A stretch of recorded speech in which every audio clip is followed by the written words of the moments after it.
অগ্নিকাণ্ড বঙাইগাঁও জিলাৰ মানিকপুৰ থানাৰ অন্তৰ্গত বেছিমাৰী গাঁও নিবাসী শনেশ্বৰ ৰায়ৰ ঘৰত ৰাখি থোৱা খেৰত অগ্নিকাণ্ড। আজি দিনৰ প্ৰায় আঢ়ৈমান বজাত সংঘটিত হয় এই বিশেষ ঘটনাটো।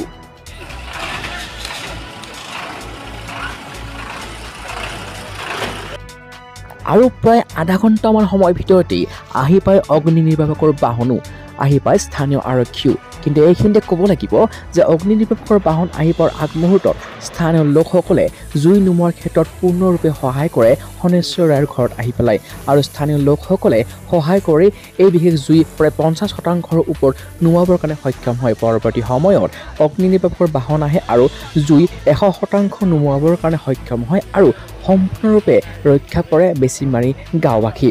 আজি প্ৰায় আঢ়ৈমান বজাত সংঘটিত হয় এই বিশেষ ভয়ানক অগ্নিকাণ্ডৰ ঘটনাটো। কিন্তু এতিয়ালৈকে স্পষ্ট হোৱা নাই কেনেদৰে আচলতে জুইৰ সূত্ৰপাত হ'ল।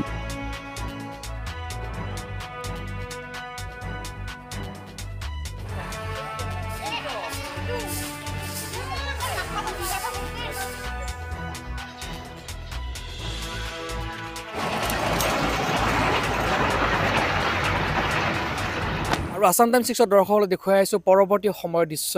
আৰু এয়া চাওক আচলতে এনেদৰে সিঁচৰিত হৈ আছে যি আচলতে খেৰবিলাক এনেদৰে সিঁচৰিত হৈ আছে। আৰু পৰৱৰ্তী সময়ত যে ফায়াৰ ব্ৰিগেডৰ গাড়ী আহি পেলাই সম্পূৰ্ণৰূপে জুই নিৰ্বাপন কৰিব সক্ষম হৈছিলে। আৰু যি স্থানীয় ৰাইজৰ সহযোগত আচলতে জুই অন্য প্ৰান্তলৈ বিয়পিব নোৱাৰিলে। কিন্তু আপোনালোকে মন কৰক এই দৃশ্যাংশত যে ওচৰতে আছে বাসালয় আছে, এয়া দেখি আছে এটাকৈ বাসগৃহ, সিপিনে এখন গাঁও, আচলতে এখন বেছিমাৰী গাঁও আৰু ইপিনেও ঘৰ। গতিকে ক'বলৈ গ'লে আচলতে এক মহা বিপদৰ পৰা ৰক্ষা পৰিল আচলতে এই সমগ্ৰ অঞ্চলটো।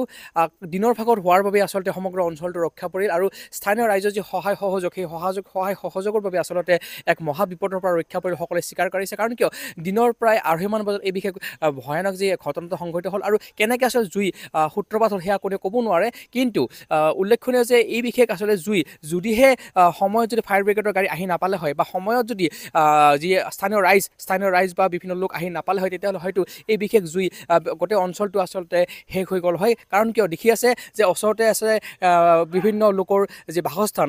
কাৰণ কিয় এইখন বেছিমাৰী গাঁও, গতিকে আচলতে ইয়াতে প্ৰায় 50 ঘৰমান মানুহ একেলগে বসবাস কৰে, ওচৰা ওচৰি কৰে। গতিকে এই বিশেষ জুই যদি বিভিন্ন অঞ্চলত যদি বিয়পি পৰিল হয়, তেতিয়াহ'লে হয়তো নিমিষতে কেইবাটাও বাসগৃহ থান-বান হৈ গ'ল হয়। কিন্তু এই ক্ষেত্ৰত ক'ব লাগিব যে স্থানীয় ৰাইজৰ যি সহায় সহযোগ বা যি ফায়াৰ ব্ৰিগেড বা যি আৰক্ষী প্ৰশাসন সময়ত উপস্থিত হোৱাৰ বাবে আৰু সকলোৰে উপস্থিতিৰ বাবে আচলতে ভয়ানক মহাবিপদৰ ৰক্ষা পৰিল। কিন্তু এটা কথা ক'ব লাগিব যে বৰ্তমান সময়ত খুবেই সচেতন হোৱাৰ প্ৰয়োজন। কাৰণ কিয় এনেদৰে যদি খেৰ বা বিভিন্ন খেৰৰ পুঁজি থাকে আৰু তাতে যদি অগ্নিপাতৰ সূত্ৰপাত হয়, তেতিয়াহ'লে আচলতে বিভিন্ন সময়ত মহাবিপদত পৰা ইতিমধ্যে খবৰ বিয়পি পৰে। গতিকে সেইফালৰ পৰা আপোনালোকে সচেতন হ'ব। অৱশ্যে ক'ব লাগিব এয়াই যে আচলতে এক বিশেষ মহাবিপদৰ পৰা ৰক্ষা পৰিল বেছিমাৰী গাঁওবাসী। কেনেদৰে হ'ল মানে মই পিছফালে কাম কৰি আছোঁ আৰু এই বোৱাৰীটো মানে ল'ৰাটো স্কুলৰ পৰা আহিছে, ভাত খুৱাই আছে। এইবাৰ আৰু বাপেকতো আৰু জানাই মাত বোল নাই সেনেকা অসুখতে। এইবাৰ সিটো হাল্লা কৰি আছে, হয় কৰি আছে। এইবাৰ মই ভাবছোঁ নুমিবা কয় নেকি জানি খেৰৰ পুঁজিত উঠিছে নাতি গৈতে। সেইবাৰ সেনেকৈ এটা ক'ত নামিব দি মই চালোঁ যে ধোঁৱা দেখা পালোঁ। ধোঁৱা দেখা পাই মই দাউৰি আহি একটা হাল্লা কৰি দিলোঁ না, কৰি এইবাৰ আহি ল'লে ভাত চাত নোখোৱালে নাতি যাওঁ। এইবাৰ সেনেকৈ ওলাই আহি এইবাৰ পানী চানী মটৰ চটৰ লগাই নুমাই আছোঁ, ক'ত পাৰিম আৰু ইমান সোনকালে। এইবাৰ সকলোৱে গম পাল না, এই নন্দিতাও গম পাল, ইও আহিল, ওচৰৰ মানুহখিনি একদম ভৰি গ'ল আৰু তৎক্ষণাতে। ওচৰৰ মানুহখিনিয়ে এই যি বিশেষ জুই আমি দেখিছোঁ দৃশ্যাংকত, তেওঁলোকে বহুত সহায় সহযোগ কৰিছে। কৰিছে। গতিকে আপুনি তেওঁলোকলৈ কিবা ধন্যবাদ বা কিবা ক'ব বিচাৰে? ধন্যবাদেই দিছোঁ মই। তৎক্ষণাতে ইমান মানুহ আহি সকলোৱে সহযোগ কৰি দিয়াৰ কাৰণে বহুত ধন্যবাদ দিছোঁ আৰু মই। আৰু আচলতে এটা অভিযোগ আহে যে ফায়াৰ ব্ৰিগেডৰ গাড়ী যথাসময়ত আহি নাপায়। কিন্তু আপোনালোকৰ দেখিছোঁ যে বহুতে কৈছে যে একদম উপযুক্ত সময়ত তেওঁলোকে আহি পাইছে। গতিকে আপুনি কি ক'ব? আহি নাপালে অলপমান দিগদাৰ হ'ল হয় আমাৰ। আহি পোৱাৰ কাৰণে আমি বহুতে মানে ভাল পালোঁ, বহুত ধন্যবাদ দিছোঁ সেইখিনিও মানে। আৰু আহিল নাই, সিহঁতে আহি এনেকৈ ক'ল, আমিতো আৰু সেইগিলা নাজানোৱে কাক ক'ত গাড়ী ফোন কৰিব লাগে, কি কৰিব লাগে। ধাম ধুম জুই মানে নোমাৰ কাৰণে টানিহে আছোঁ। এই ওচৰতে মানে মাইকী চাইকী ল'ৰা ছোৱালী সকলোৱে লাগি দিল ধাম ধুম। তথাপিতো মানে ভাল লাগিছে আৰু যে সকলোৱে আহি মানে সহায় সহযোগ কৰিছে, সেইকাৰণে ভাল লাগছে। আৰু এই বিশেষ জুই আচলতে কেনেকৈ সূত্ৰপাত হ'ল, কিবা অনুমান কৰিব পাৰিছেনে নাই? গমেই পোৱা নাই কেনেকৈ বা লাগিল। কিন্তু বহুকেইটা পৰিয়াল আচলতে আজি ৰক্ষা পৰিল, হয় নে নহয়? হয়। হয়তো ৰাতি হোৱা হ'লে ডাঙৰ এটা বিপদ হ'ল হয় হয়তো যিমানখিনি মানুহ আহিছে দিনৰ ভাগত থকাৰ কাৰণে ৰাতি যদি 2টা বজাত হ'ল হয় তেতিয়া হয়তো ইমানখিনি মানুহ আহিলে হয় কি ক'ব মানে ফায়াৰ ব্ৰিগেড অহাৰ কাৰণে ধৰ ৰক্ষা পৰিল ফায়াৰ ব্ৰিগেডকো ধন্যবাদ দিছোঁ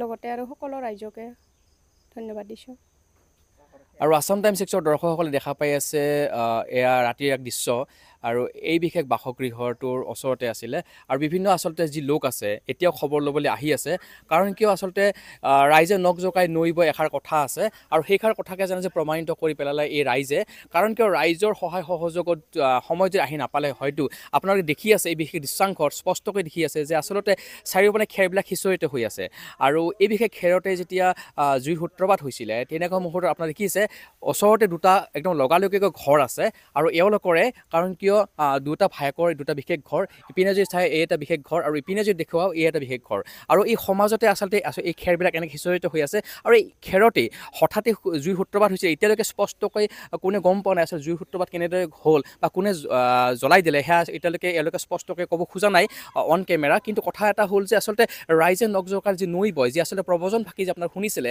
সেয়া কিন্তু আজি প্ৰমাণিত হৈ গ'ল আচলতে মহাবিপদৰ সময়ত আচলতে শংকৰদেলে এওঁলোকৰ গাঁওবাসীয়ে বা সেইখিনি মুহূৰ্ততে প্ৰায় আধা ঘণ্টামানৰ ভিতৰতে আচলতে এজন সচেতন যুৱকে যেতিয়া ফায়াৰ ব্ৰিগেডক ফোন কৰিছিলে প্ৰায় আধা ঘণ্টামানৰ ভিতৰতে আচলতে ফায়াৰ ব্ৰিগেডৰ গাড়ী আহি উপস্থিত হ'ল আৰু সময়ত আচলতে আৰক্ষী উপস্থিত হ'ল আৰু তেনেকুৱা সকলোৰে সহায় সহযোগত আচলতে এই বিশেষ যি মহাবিপদ ৰক্ষা কৰিবলৈ ক'ব পাৰি বেছিমাৰি গাঁওবাসী সেইবাবে সকলো হয়তো বহুতেই কয় যে ৰাইজে নখ জোকাৰিলে নৈ বয়